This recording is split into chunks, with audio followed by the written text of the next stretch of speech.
Tingnan ninyo, sino ang corrupt? Yung mga congressman na yan na nag-hearing, anong sinasabi nila? Pagkatapos, pag na-off na ang mic, pag wala ng media, pasensya na kayo ha, kailangan kasi namin ng pera. Mag-eleksyon na kasi.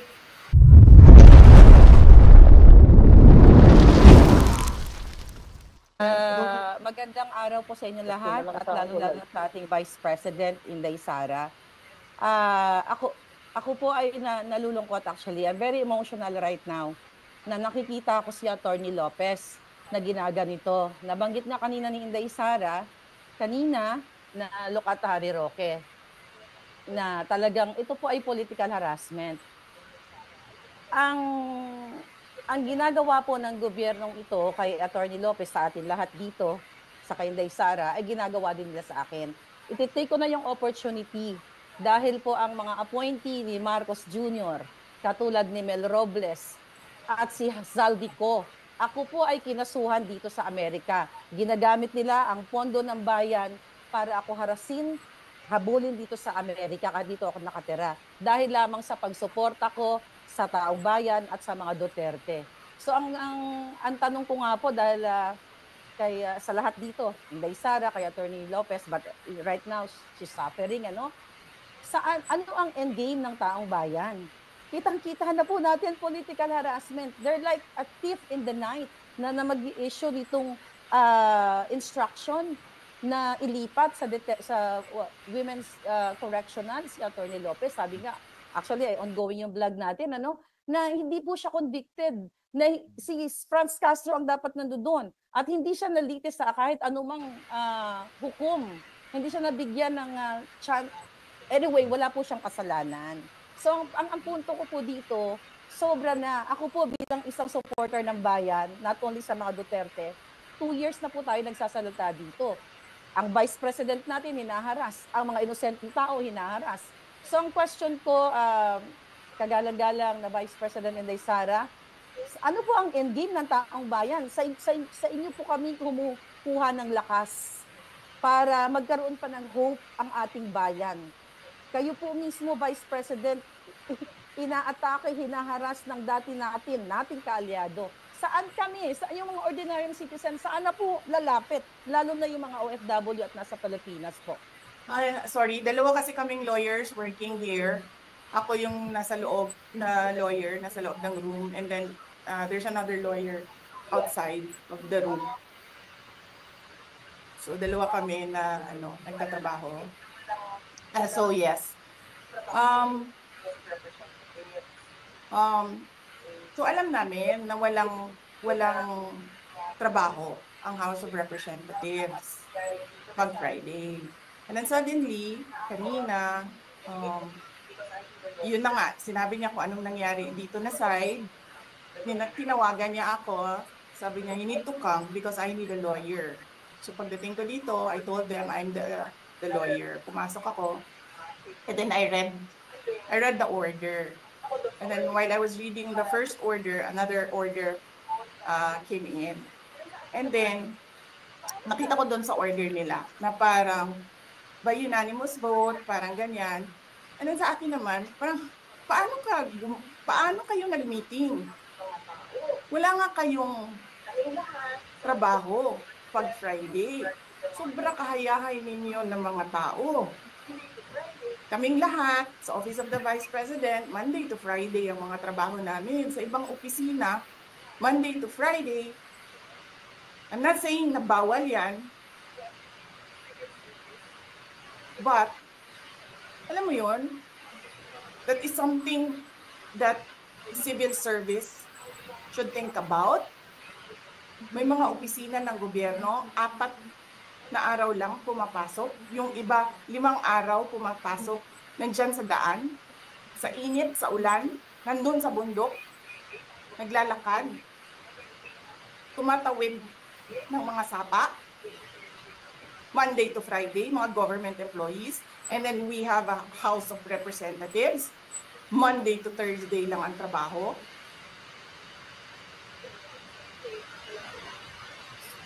The civil service, we think that ganyan. So anyway, wala silang trabaho. So hinahanap ko, where is this special doon sa order? Where is this special committee meeting that happened? Because they need the permission of the majority leader and the speaker. Kasi nga, walang trabaho eh. So kailangan nila ng permission. Walang nakalagay doon. So how is that a legal order? Tapos nakalagay pa sa second order nila, I violated security regulations when I visited. Before ako pumupunta dito, pinapa-clear ko yung oras ko. 11 to 1, 4 to 5.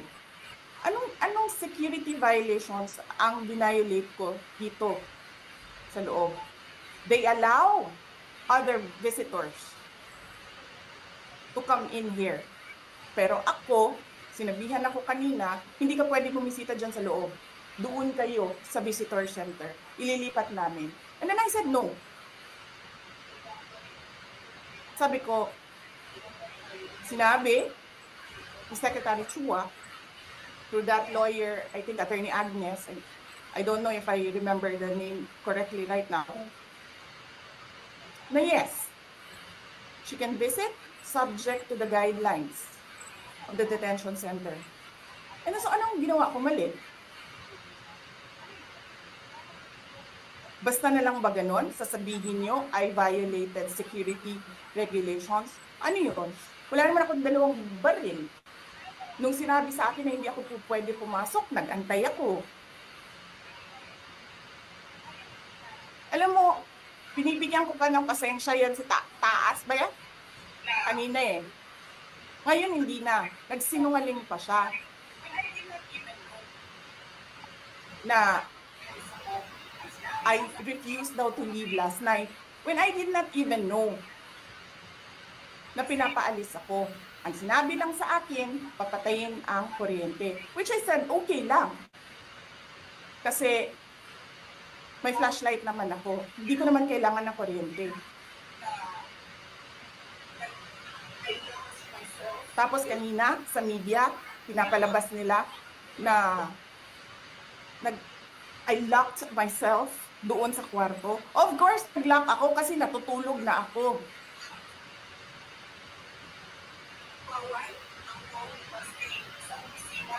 Tapos, what? Bawal ako magstay sa opisina ni Congressman Pulong Duterte. Bakit? Is not that government property? I was allowed by the lawful occupant and possessor of that office to stay there, to assist a detainee who is inconsolable right now. Na hindi mo na alam kung yung sakit niya sa likod is a heart attack o ano, kasi hindi nila pinapapasok yung doktor. Diba? So yes, hinahanap ko kanina. Sabi ko, where is this permission from the speaker? Na meron kayong committee hearing kanina in the dead of the night to give an order na i-commit doon sa correctional facility. And where is the rule that says kapag may violation sa detention facility ay ililipat sa correctional facility? Ano yun? You make rules as you go along? Ano yun? Di ba dapat sa demokrasya, there's a rule of law? And then they make rules as they go along? Kung ano lang, whatever pleases the speaker, get her out of the House of Representatives. Kasi hindi siya dapat nandiyan. Bakit? Pag may-ari niyo ba itong compound na ito? And then sasabihin pa nila sa akin na there is a threat to my life inside the batasang pambansa? Why is there a threat to my life? This is the most secured facility because nandito lahat ng mga spoiled brat sa ating bansa. Tapos, sasabihin pa nila, well, pabigat ka sa amin kasi kailangan namin dagdagan ang security mo. Bakit? Trabaho ba nila magbantay sa akin? Eh di ba trabaho ng DPSPG yun? May I just say? Binabawasan nila ng binabawasan araw-araw? Na as if this office is not the second highest office in this country, and only because umalis ako sa administration. Kailan ba nagsimula yung atake nila? Alalahanin nyo. Diba? After ako nag-resign sa DepEd, kailan ba nagsimula yung pambabastos nila? Last year. After that meeting with the Makabayan Black and Martin Romualdez. They started destroying my name, pummeling me in the media with a multi-million PR campaign. Pinastos pa nila ako ng mga pagsisinungaling nila na kesyo taksil, kesyo korap, abusado. Putang ina ninyo.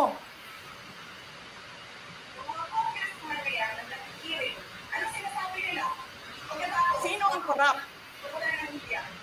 Yung mga congressman na yan na nag-hearing, anong sinasabi nila? Pagkatapos, pag na-off na ang mic, pag wala ng media, pasensya na kayo ha. Kailangan kasi namin ng pera. Mag-eleksyon na kasi. Pakisabi kay Sara ha. Hindi ko naman gusto tong ginagawa ko eh. Eh putang ina, hindi mo pala gusto ginagawa mo eh. Bakit mo sinisira pangalan ko? Joel Chua.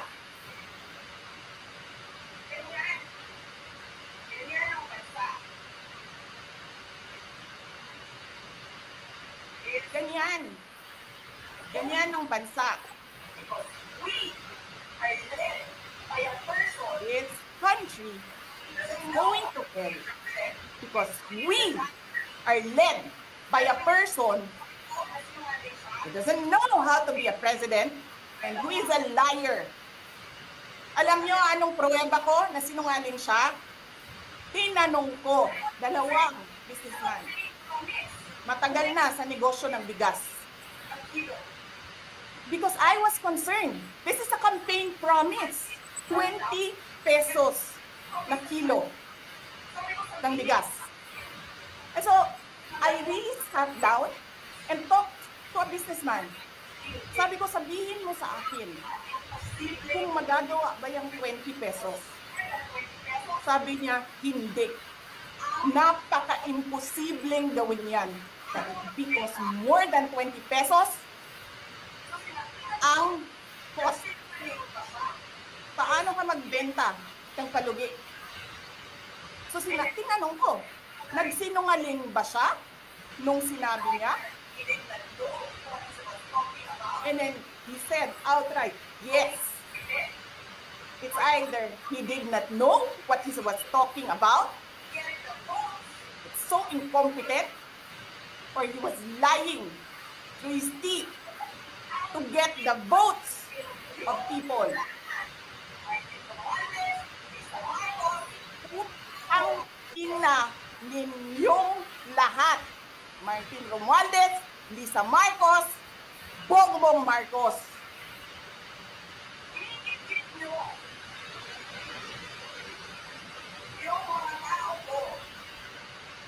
Ginigit-git nyo yung mga tao ko dyan sa envelope na yan.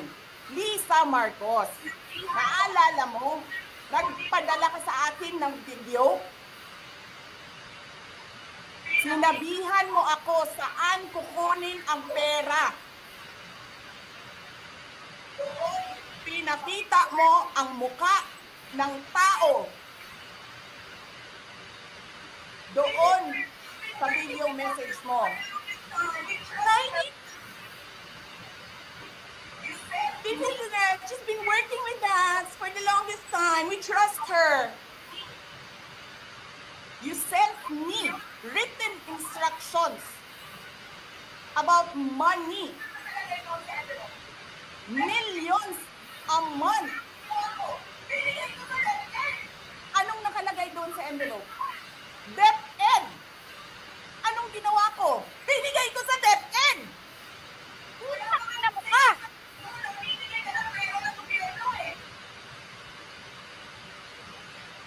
Wala ka ngang posisyon sa gobyerno, namimigay ka ng pera ng gobyerno eh.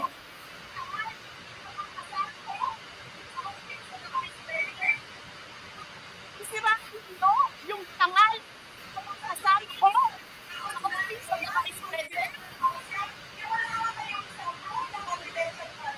Sasabihin niyo sa mga tao, nakaw yan, confidential funds yan. Niwala nga kayong isang proof na confidential funds yan. Naniwala lang kayo sa isang babae na ang pangalan ay Gloria Mercado na nagsabi confidential funds yan, na hindi niyo nga nilabas na wala pang confidential funds, meron ng white envelope. Kasi 2022 pa lang, tangina mo ka, may utos na ng pera sa DepEd. Tapos kami yung nagsisinungaling. Nagpipigil ako eh. Kasi gusto ko lang magtrabaho. Gusto ko lang tapusin nyo na yung show ninyo dyan sa House of Representatives para makabalik na kami sa trabaho namin.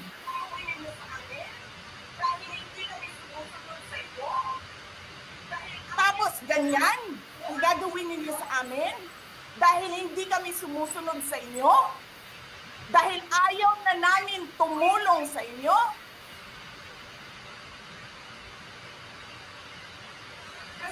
Ganito gagawin ninyo?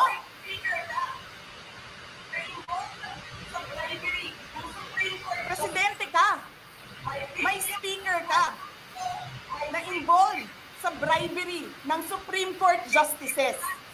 May video, may kaso, may witnesses. Hindi mo tinanggal yung speaker mo. Pinabayaan mo siya abusuhin ang pera ng bayan. Paikot-ikot sa buong bansa, namimigay ng pera na para bang kanya yung pera.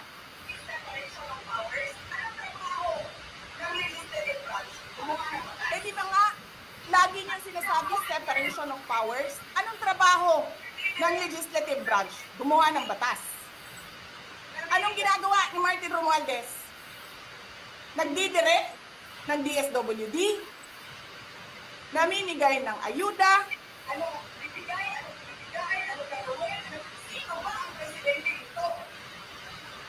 nagsasabi kung anong bibigay, anong gagawin, sino ba ang presidente dito?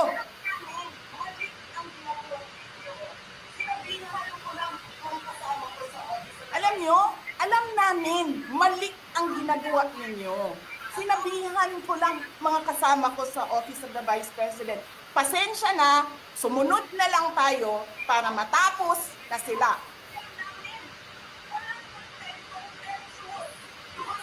Tapos ganito ang gagawin ninyo, alam namin, walang contemptuous doon sa ginawa ni Yusek Lopez. Wala. Lahat ng tanong, sinagot niya, pumunta siya, maayos siya kumausap, and then sasabihin ninyo sa amin, bakit kami susulat sa COA? Bakit hindi kami susulat sa COA? Hindi tapos ang appeal namin, hindi tapos ang audit namin. Tapos, buhag-hag na ninyo dihatanan ang gisubmit namo sa COA.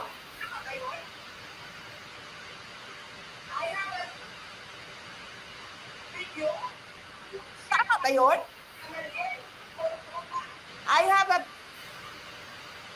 video of Chairman Gamaliel Cordova. Sinasabi niya Mali, mali, mali, mali ang ginawa niya. Tama ba yun? Ikaw ba ang auditor? Ikaw ang appeals. Wala pa kaming audit? Sasabihin mo na mali kami?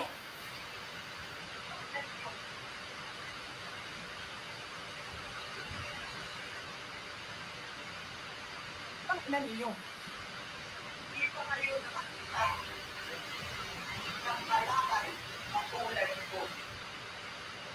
Hindi pa kayo nakakita ng kalaban katulad ko. Nagpigil ako na nagpigil. Kasi masama sa bayan. Hindi maganda ang political instability.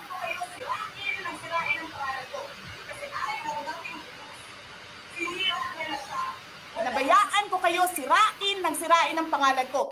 Kasi I have nothing to lose. Sinira niya na siya. Wala na siyang ikakasira pa.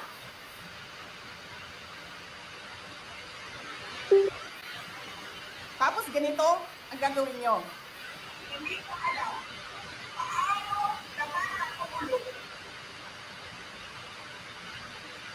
Hindi ko alam paano nakakatulong ang Chief of Staff ng Armed Forces of the Philippines. Gabi-gabi, mahimbing ang tulong mo. Ganito ang bayan natin. Bilyon ang nawawala. Tanungin nyo si Congressman Ungab, Chairman ng Ways and Means, Chairman ng Appropriations Committee. Tanungin nyo siya, paano nawawala ang pera?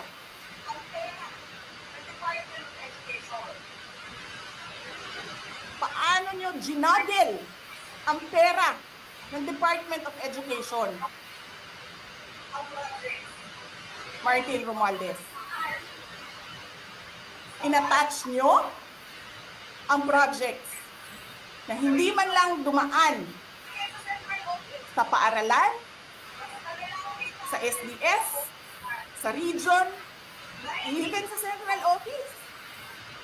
Basta na lang listahan ng mga congressman. 19 billion.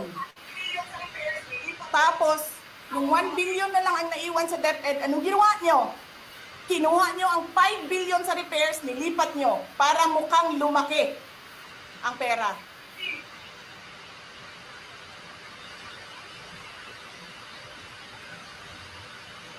Martin,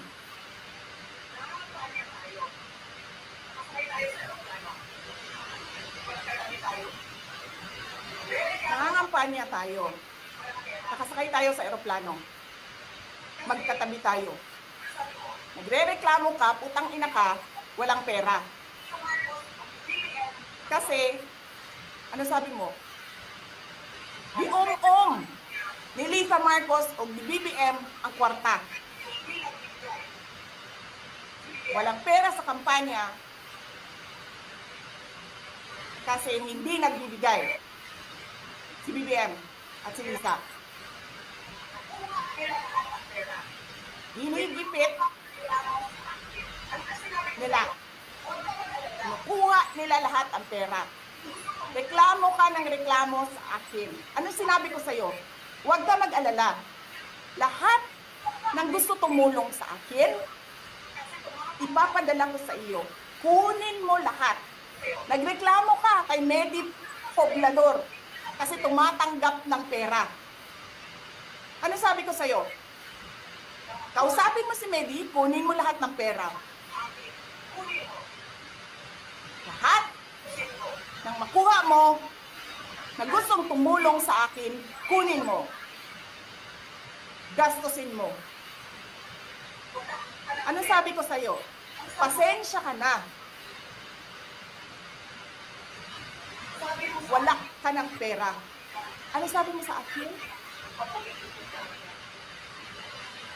Sabi mo sa akin, okay lang.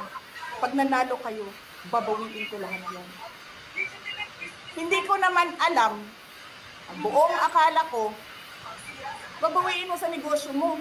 Legitimate businessman ka naman eh. Mina, pagsira sa kalikasan, legitimate na pagsira sa kalikasan, negosyo mo. Media, negosyo mo. Ano pa bang mga negosyo ni Martin Romualdez? Sulat niyo yan lahat. Kala ko magninegosyo ka lang. Kasi businessman ka naman. Hindi ko naman alam, binubulsa mo. Ibubulsa mo, kakamkamin mo ang legal na pera at illegal na pera. Tanggap ka sa illegal, tanggap ka sa pogo. Pinaalis nyo lahat ng kompetisyon ninyo, naiiwan ang pogo mo. Tanggap ka, pogo. May nagsasabi pa, tumatanggap ka sa smuggling, sa droga. Tapos kuha ka dito sa National Treasury. Akin ito, akin ito. Babawiin ko lahat.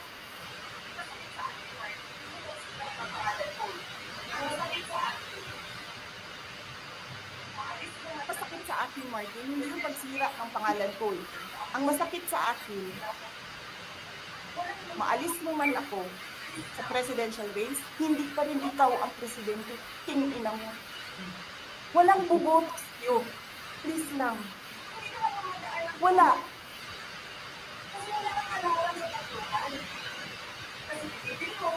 Hindi ka nga dumadaan ng contest eh. Kasi wala kang kalaban sa Tacloban. Kasi binibili mo, pinapakidnap mo, hinaharas mo ang mga kalaban mo. Hindi ka dumaan ng contest. Ang alam mo lang, kasi mayaman ka, bibilhin ko lahat ng tao ng pera. Itubriman mong tanan, kwarta na may inyo. There is nothing in you except money. Yan lang. Martin, harapin mo yan sa totohanan. Walang walang bubuto sa iyo. Senador man, Vice President man, President man, walang bubuto sa iyo. Hindi ko nga alam kung mananalo ka pa ngayon sa Tacloban eh. Palamang hindi na. Sinong gusto sa lahat sa buong Pilipinas ang ibalik ka sa Kongreso? E di lahat ng tao pupunta yan doon sa Tacloban, mangangampanya yan sa kalaban mo. Kasi magnanakaw ka. Hindi ka dumadaan sa audit.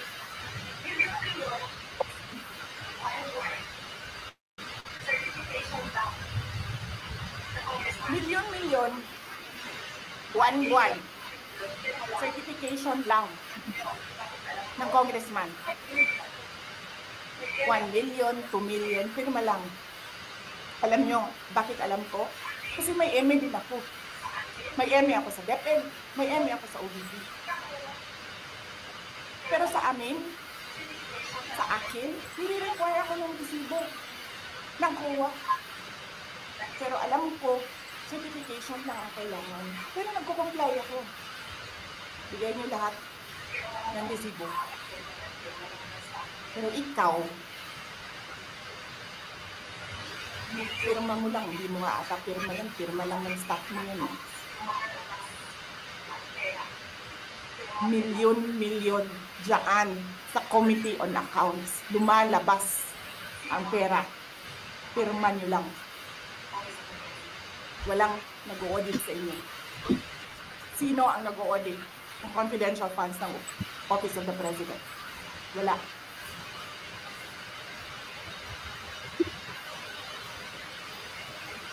Yan ang Pilipinas. Yan ang bagong Pilipinas.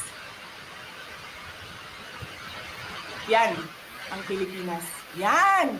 Criminal Pilipinas. ang speaker. Bakit ko nasabi criminal siya? Criminal Nasakit na yung kaso. speaker. Yeah. Sa United States of America. Sinasabi kriminal siya. Basahin niyo yung kaso. Sinungaling, Yan. presidente. Sa United States of America. Double whammy pa. Hindi lang siya sinungaling. Sinungaling, presidente. Hindi pa siya marunong maging presidente. Nag-presidente Double ka whammy pa. Hindi lang siya sinungaling. na magiging presidente ka. Hindi pa siya marunong maging presidente. Nagpresenta ka na magiging presidente ka. Tapos, hindi ka pala marunong.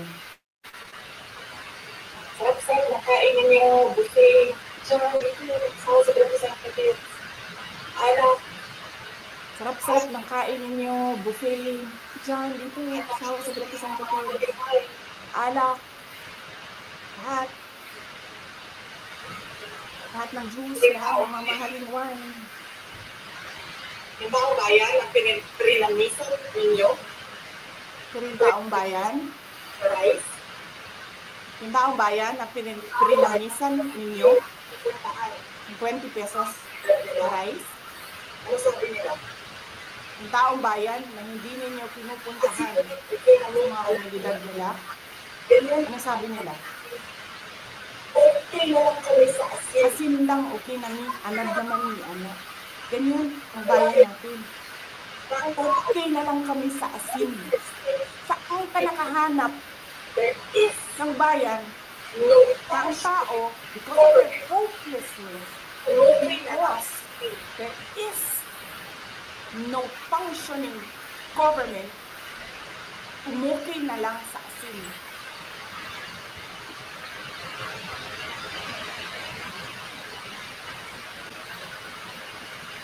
Kasi na nga lang, abogado si Ray Lopez eh. Kasi alam niya kung ano sasabihin niya Kaya nga tungkol lang, abogado si Ray Lopez eh. sa kwarto niya. Kasi alam niya kung ano sasabihin niya doon sa mga pumasok Saan ka sa nakahanap? kwarto niya. Papasok ka? Na-take note, nagnakaw pa ng cellphone. Oo. Saan ka nakahanap? Papasok ka, nanakawin mo yung cellphone, dadalhin mo pa yung tao. Diba?